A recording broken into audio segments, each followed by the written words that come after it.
All right. So, Marxist ideologies, such as socialism and communism, are mostly advocated for based on resentment and not compassion. So, why do I think this? Well, over the years of discussing and debating, and even from my own experience as a former communist, I've come to realize that a lot of the arguments for establishing these Marxist styles of economies and governments stem from the resentment that their advocates have towards the rich. On the left, particularly among the Marxist left, you will see a lot of criticism of these so-called one percenters or businessmen or corporate CEOs, and they're often demonized by these people. And it's a tactic designed to make an us versus them mentality. What they're failing to understand is that by using this tactic of demonizing and criticizing and being resentful towards people who are more well off than them, they're not really establishing a case that their ideology, their Marxist ideologies, are being advocated for to help the poor. Rarely do you hear them say, well, I advocate for more socialism or I advocate for communism. Well, you hear it sometimes, but not a lot, not all the time, not often, because I want poor people in the middle class to rise up. What they say is that they want more socialism so that poor people can have more welfare. They need more entitlement programs. They need universal health care, this or that. Well, these things, while they can act as a band-aid to situations that they have, they are not remedies and they are not cures. They do not lift the poor out of poverty. They do not take the middle class up into the upper middle class and up into the upper class, the rich class. It does not provide any sort of social advancement, financial advancement, or progress at all. They are simply band-aids.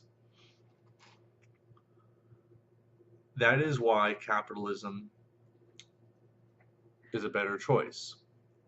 Under real capitalism, under unrestrained free markets, when businesses are able to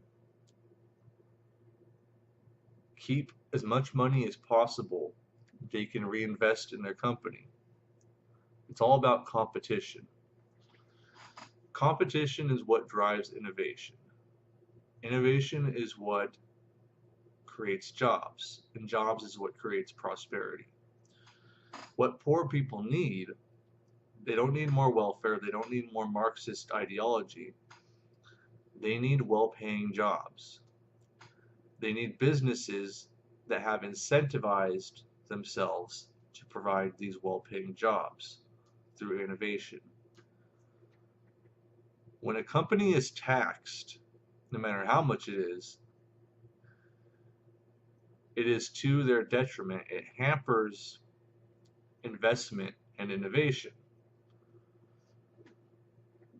These people can be helped, these poor people, if we lower taxes. So, apart from the capitalism argument, capitalism versus communism or socialism, there's a practical arguments too. So, communist societies always fail. Why do they always fail? It is because communism is impossible to enforce without authoritarianism. Why? Well, how would you enforce it? Let's say, so under communism, the idea is that everyone has a task. Someone who is capable of performing a task does the task, And in exchange, they are promised the goods and services in an equal amount dispersed among the population. Everyone gets an equal share. How would you know that a person is doing this? That a person is actually putting in work into society to get their bread from the bread line, for example? You'd have no way of knowing. So communists will often say, well, these workers, these laborers, they'd get some sort of card or some sort of credit system would be in place. Well, guess what? We already have something like that. It's called money under capitalism. So, and another thing, what if someone decides to not participate? What if everyone decides not to participate? What if people just want to sit around and be lazy and collect their share, their food and their goods and their electricity, and not do anything? There's no way of enforcing that without an authoritarian regime. So the people who argue that real communism is a stateless society, they are not thinking that through very well, because you can't have a stateless communist society. You need to enforce the workers. You need to enforce people to put in their labor so that they can get their fair share. This equally spread communist rationing. If someone wants to go out in the forest and just not do anything and then come back once everyone's rations are getting handed out, they can do that unless you stick a gun to their head, which is what happens in communist societies. And it leads to suppression of personal freedoms and violations of human rights. It always happens and it always will. That's why communism will always fail.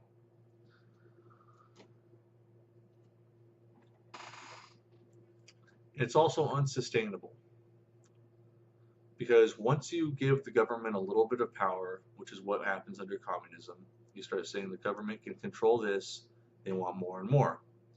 They keep raising taxes more and more. So under socialism, you give a little bit to the government, say, okay, we're going to give a little bit for this social program. After a while, it just keeps accruing. They keep breaking in more and more money, and it becomes unsustainable. And people start being dependent on the government, which is not what you want in a free society. Because people who are dependent on the government, that is when you become a subject instead of a free individual. Basically, you're a slave. So these Marxists, they don't seem to get this, or they do get this and they just don't care. It's often, these Marxist ideologies are often argued for by people who are poor, people who feel they've been dealt a bad hand at life. So to them, the obvious solution is more socialism, more entitlement programs, more welfare for themselves. They don't understand that,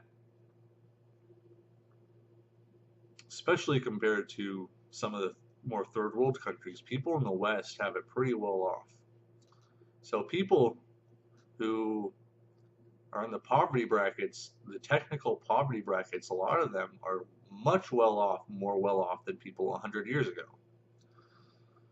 It was very, very common for people 100 years ago to go through their entire life living with no running water and no electricity. Disease was rampant. So we're a lot better off than them, thanks to capitalism.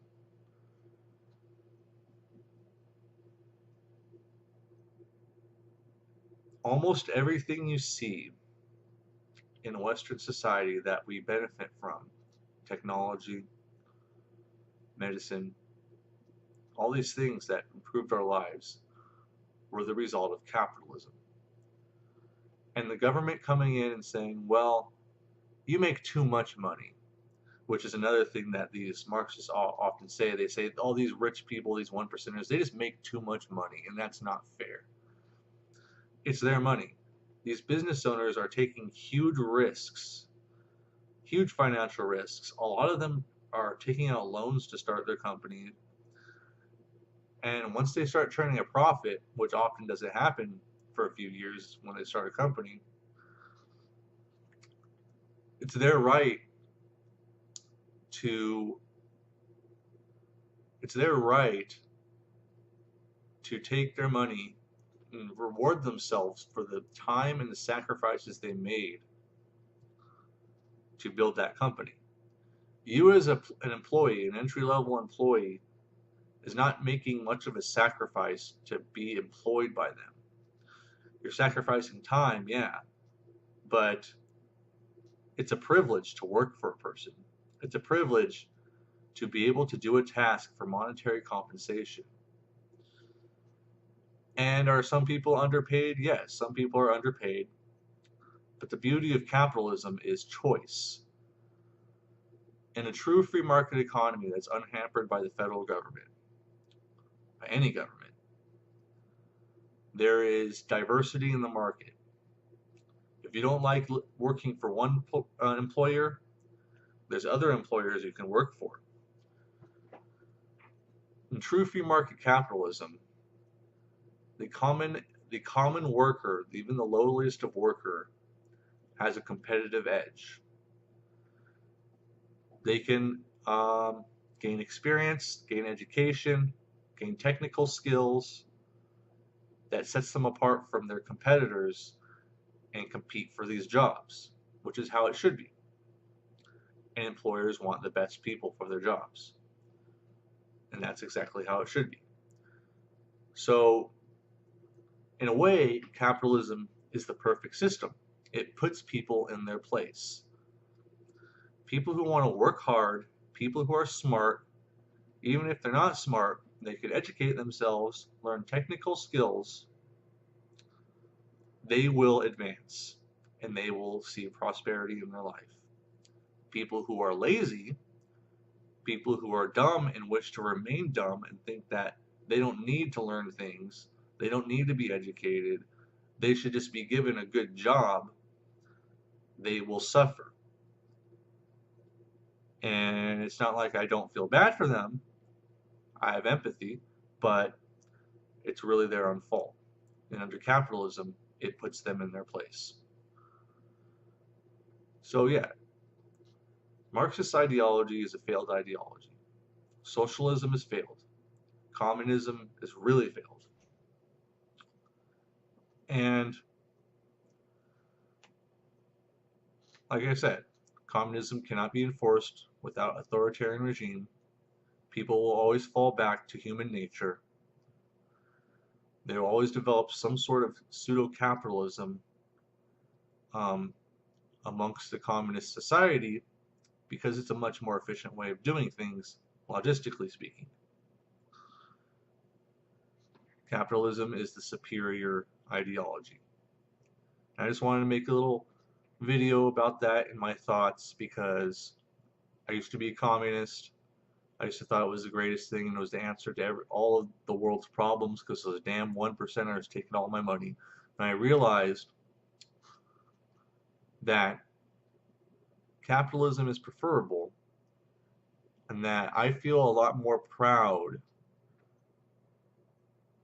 advancing financially and building my own life financially speaking through my own hard work and dedication than having the government give it to me. That's all I have to say for that. Thanks for watching and have a nice day.